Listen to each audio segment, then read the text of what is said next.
So this is the story about a time I dated a sociopath.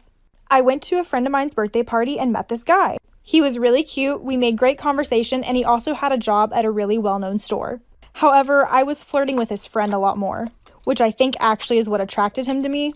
With each bar we went to, he kept trying to get closer and closer to me, and by the end of the night, he asked for my number. I said sure, and a few days later, he called me and asked me out on a date.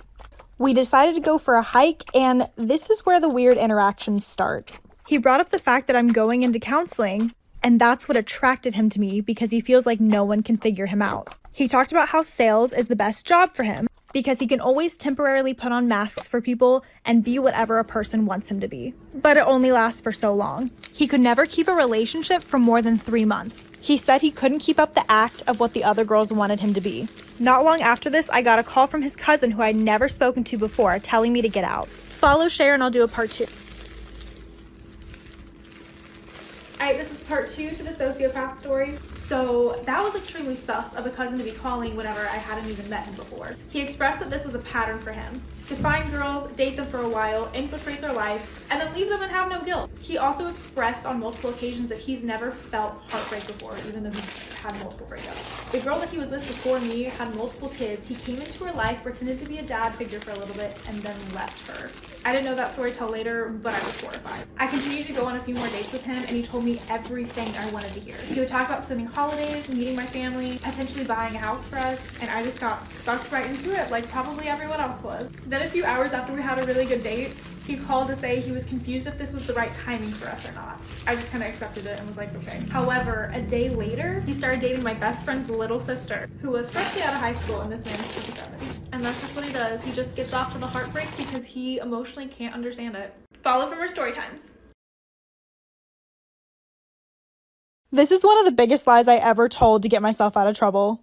So back in high school, I used to run on the cross-country team, but by no means was I competitive or athletic at all. I was honestly just there for the social aspect of it. All throughout my freshman year of high school, I would literally run to Cold Stone Creamery to get ice cream and bring it back to everyone on my bus. I don't know if that tells you what kind of athlete I was, but yeah. Somehow I still didn't get caught for doing this stuff, and by later in high school, my friends and I decided to pretty much never go. I mean, we would show up to practice, but we would wait until everyone was ahead of us and then turn the opposite direction and sprint to Starbucks. We literally did this almost every single day. And then we would call cute boys from other schools to come meet us over there. We would literally get coffee with them, go shopping, and then once we saw the team getting close again, we would just run back to school and pretend like we did the workout. Until one day, I was called down to the principals. They said it had to do with my cross-country attendance. Follow, share, and I'll tell you what happened next. So for starters, hopefully this makeup suits you a little bit better than the Tide Pod look did. But I'd also like to say that I've never gotten caught for anything before. At least like not school-wise. But I guess somewhere in this, the coaches started to take attendance mid-run. Sneaky.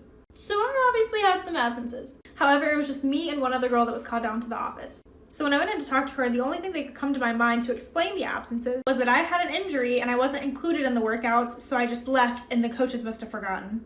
And she bought it. However, rip my friend. They actually had camera footage of her leaving, so it wasn't like there was anything I could do to get her out of it. She got 3 days of detention, I believe, and I just went back the next day like nothing was wrong. But I ended up getting into a lot more trouble that I didn't actually get caught for, and that'll be next. Also, if you like these contacts, they're from TTDI. I got an adorable package in today, and you can use code MiniCooperLiz for 10% off. Follow for more story times.